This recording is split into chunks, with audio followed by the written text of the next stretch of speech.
కండం వాడితే త్వరగా వీర్యం పడదా? లేదండి, కండం వాడినా వీర్యం పడేది. వీర్యం త్వరగా పడడానికి కారణం ఏంటి? మనస్సు.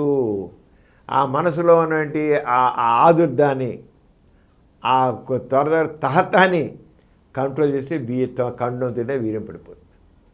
ఎక్కడో కొద్ది మనసు అంత ఇదిగా తహత లేని వాళ్ళకి మాత్రం ఏదో ఉంది, అడ్డంగా ఉంటుంది, ఒక పొర ఉంది అని ఫీలింగ్. తహత మాత్రం ఫుల్గా ఉన్నవాడికి కండం తిరిగినా తొడపైన ఒకటేలా ఉంటుంది, ఏం తేడా ఉండదు. కండం తిరిగినా ఉంటుంది, తొడపైన ఒకటేలా ఉంటుంది, వీర్యం ఒకటేలా పడుతుంది, తేడా ఏమి ఉండదు. అంటే కండం అనేది కొద్ది మందికే. ఆ తహత ఎక్కువ లేని చోట మాత్రం నాకేదో కండం తిరిగాను, నాకు తెలియట్లేదు, నాకేదో ఉందని ఉంటారు. మనసులో మాత్రం తహత బాగుంటే మాత్రం ఫీలింగ్స్ ఒకటేలా ఉంటాయి, తేడా ఏమి ఉండదు.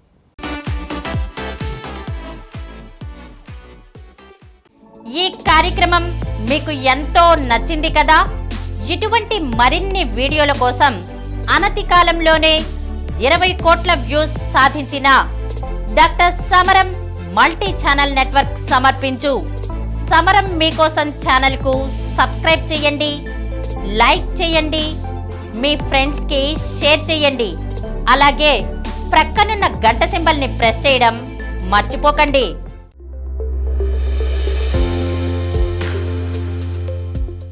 Please download Samaram Multi-Channel app and watch your favorite channels from your mobile. App available on Google Play Store and subscribe to the channels.